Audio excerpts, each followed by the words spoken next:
Okay, number one, specify your damn goals, because how are you going to hit something if you don't know what it is? That isn't going to happen. And often people won't specify their goals too because they don't like to specify conditions for failure. So if you keep yourself all vague and foggy, which is real easy because that's just a matter of not doing as well, then you don't know when you fail.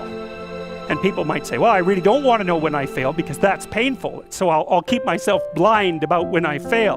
That's fine, except you'll fail all the time then. You just won't know it until you've failed so badly that you're done. That's what life is about. And if you don't have any of those things, well, then all you've got left is misery and suffering. Okay, so then what do? Well, then you turn down to the micro routines. It's like, okay, well, this is what I'm aiming for. How does that instantiate itself day to day, week to week, month to month? And that's where something like a schedule can be unbelievably useful. It's like, make a damn schedule and stick to it. Okay, so what's the rule with the schedule? It's not a bloody prison. That's the first thing that people do wrong. They say, well, I don't like to follow a schedule. It's like, well, what kind of schedule are you setting up? Well, I have to do this, then I have to do this, then I have to do this, you know, and then I just go play video games, because who wants to do all these things that I have to do? It's like, wrong. Set the damn schedule up so that you have the day you want. That's the trick. But, you know, my point is that you have to understand that you're not your own servant, so to speak. You're someone that you have to negotiate with, and you're someone that you want to present the opportunity of having a good life to. And that's hard for people because they don't like themselves very much.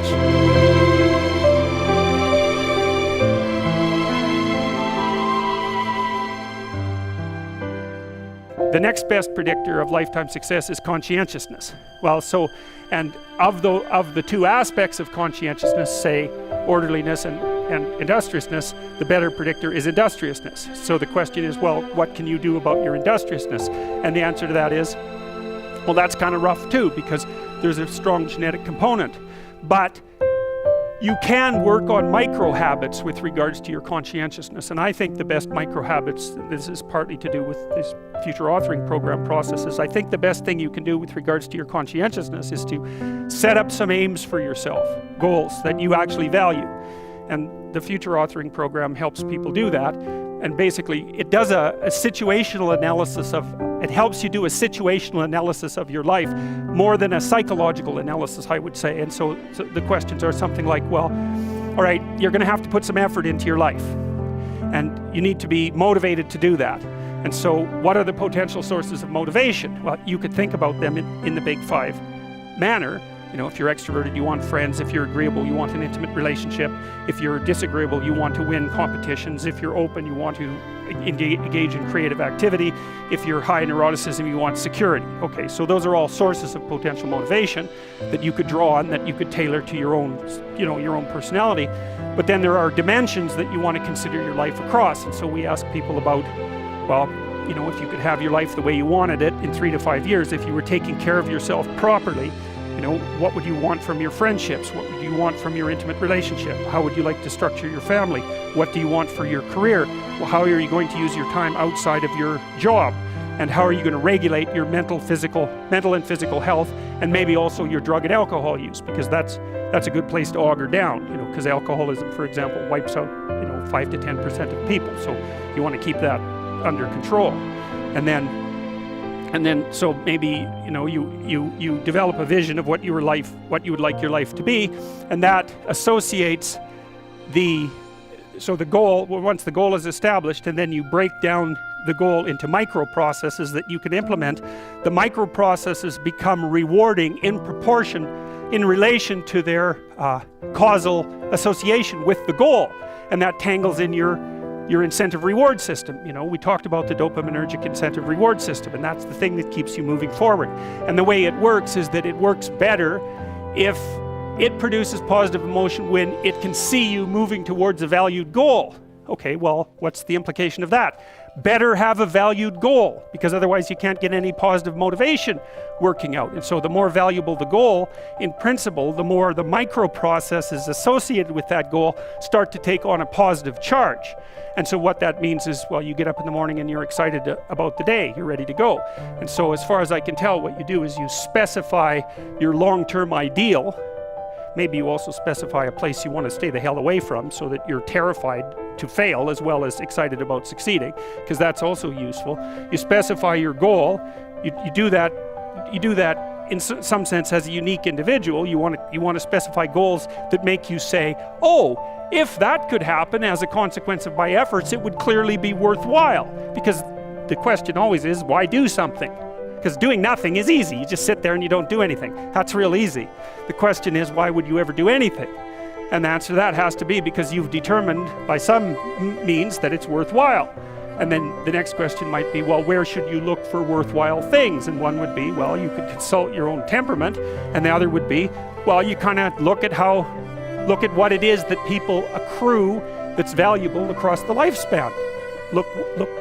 So you do a structural analysis of the subcomponents of human existence, and already did that. You need a family, you need friends. Like, you don't need to have all these things, but you better have most of them. Family, friends, career, educational goals, plans for, time outside of work, attention to your mental and physical health, etc.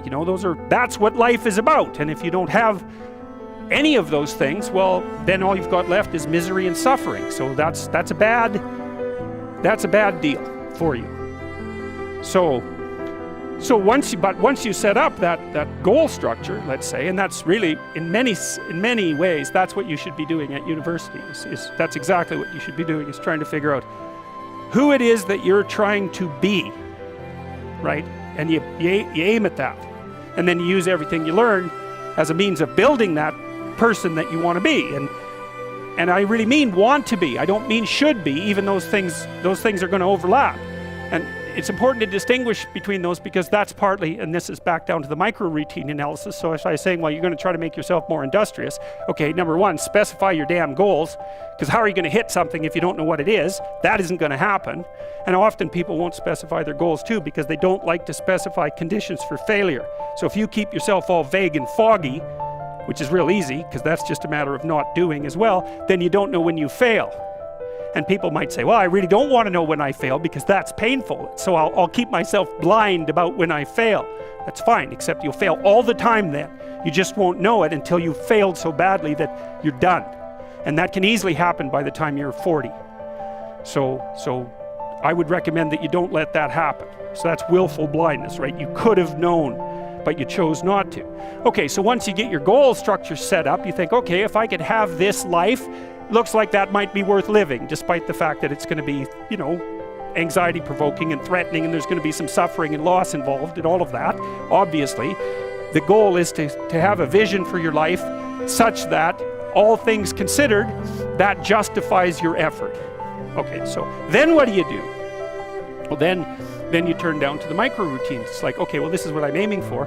How does that instantiate itself day to day, week to week, month to month? And that's where something like a schedule can be unbelievably useful. Google Calendar. It's like, make a damn schedule and stick to it. Okay, so what's the rule with the schedule? It's not a bloody prison.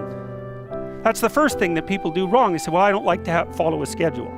It's like, well, what kind of schedule are you setting up? Well, I have to do this, then I have to do this, then I have to do this, and then I just go play video games, because who wants to do all these things that I have to do? It's like, wrong. Set the damn schedule up so that you have the day you want.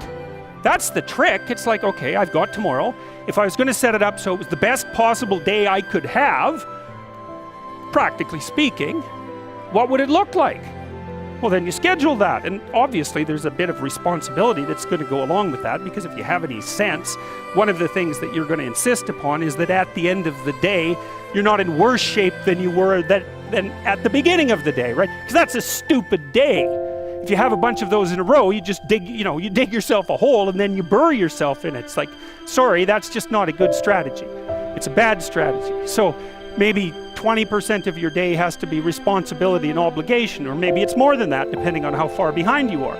But even that, you can ask yourself, okay, well, I've got these responsibilities.